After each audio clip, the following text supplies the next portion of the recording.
comments. First, the use of objective third-party assessors is going to become increasingly important. This is what the DII is. It's an objective third-party assessment and comparison, the only one available for innovation worldwide. And many people will use information like this to assess how we are.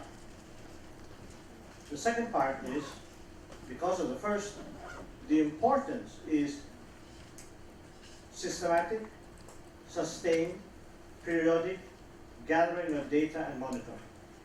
If our system is collapsed or we have no system, we will not be able to sustain the data basis and foundation from which all agencies can draw for the various reports that we have to submit.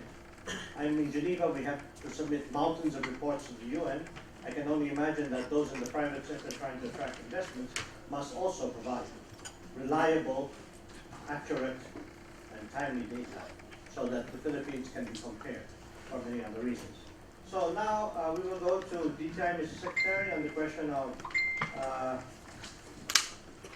the export of and import of technology-related goods. How do we sustain this, and what are the innovations in your mind? Thank you. Thank you, Ambassador. Before I go into that, I think you raised earlier an issue on, or the concern on innovation, basically, as an overarching, I guess to me, a mindset that everyone should have in the country, especially in the trade and industry sector. Even as we try to educate a lot of micro SMEs in the system, which, as you know, accounts for 99.6% of all the number of enterprises, we want to start them young in terms of the importance of innovation, the importance of intellectual property. We have to educate them that innovation is the one that creates value. Innovation is the one that creates or closely associated with prosperity and profitability. It is in the value adding where they can really achieve success. And it is for this reason we have to inspire them, in the first place, change their mindset that doing business, ordinary business, is not enough. They have to really bank on continuous innovation, which is the secret for companies to grow. And even more importantly, as you become larger and larger, innovation is more so important. Otherwise, you'll be left behind by startups and new companies being created. So definitely innovation should be front and center. And this is the kind of education that we share with the SME together with the large enterprises. And it's a good thing that we link this kind of mindset right at the beginning, from the DepEd, during the schooling, to the CHED institutions, that innovation is that important. And at the same time, protecting the intellectual property, which is second, because that's normally taken for granted. As you know, the awareness that intellectual property should be protected is one that needs real improvement. And I would dare to say that the awareness is getting stronger and stronger nowadays as companies get to be exposed on the value of brand, the trademark, the value of scientific, basing your enterprises, your differentiation out of a technical advantage. And at the same time, the key word or the key jargon being used nowadays is also on the creative. So it's good I captured the last part of the presentation of Director Ong, and he captured very well the basis of the innovation. And these are the things that we are trying to inculcate to the mindset of those in the industry sector. It is for the reason why I'm starting with this is there has to be that demand, that yearning to get that kind of the importance of innovation, so that it will now be driven by this market, the industry demanding such innovation. And so there is now more reason that the benefit of linking them with the academe, with the R&D institutions, which is the key program that together with NEDA, DOST-STII, and everyone here in the whole of government approach, we're now extending it to the whole of private sector approach as we involve also public and private R&D institutions, creating that ecosystem of R&D with industry and government. We are creating an industry sector that will demand for more R&D, that will demand for more innovation. And at the same time, in doing that, the kind of research being churned out by the academe and the government will now be the relevant industry solutions or solution to industry problems. So we are approaching it on that basis, and that's the reason why we have created, together with the DOST and the ecosystem, that RIIC, Regional Inclusive Innovation Centers. This need not be a physical center.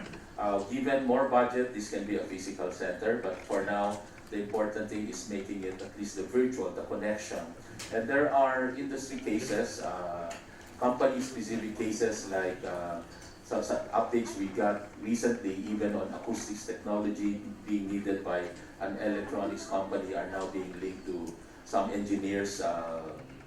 That group, for example, is in Cebu, but they are linked to engineers in the UP engineering center. And also, aside from that, we have of course, the extract, the biotechnology involved, like let's say in the mango seeds that can extract oils and flour, that can be used again back to the industry. So industry inspired or technology, industry inspired technologies. We've learned of so much about the inventions and patents at the DOST, innovation on the knee replacement, the dengue detection, and many more that are getting to be commercialized, and of course much more support will be needed. So this is where the innovation, the new Innovation Act, and even the Innovative Startup Act, the new laws, would become very, very relevant, as now government for the first time is mandated to provide funds. Before, we just rely on the funding of DOST. We always hear limited funding, and yet being able to produce research, but how to commercialize it. So there are efforts to link them with the private sector, but at the same time, sometimes you really have to provide a bit of startup commercialization before they are absorbed or adopted by private companies. And this is where we need that funding, and the law provides now funding, and I understand that in the current year budget is given now 300 million.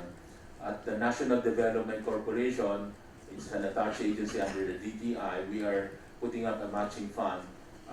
We're just awaiting board approval, and that matching fund is supposed to provide funding support to all startup technologies that will be put into the system. So these are, I guess, a good recent developments that will really inject more innovation into the bloodstream of the trade and industry. And this is what we're providing. On the export side, of course, it goes together also with, as we promote export, we just don't promote the basic export and trade, export goods and services. We now try to inject, of course, innovation, and the way to do that, our intervention would be in the form of not only financing, but even helping them buy the equipment.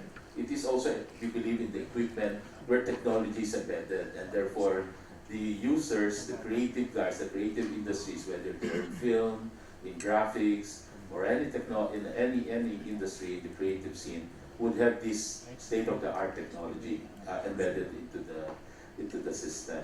So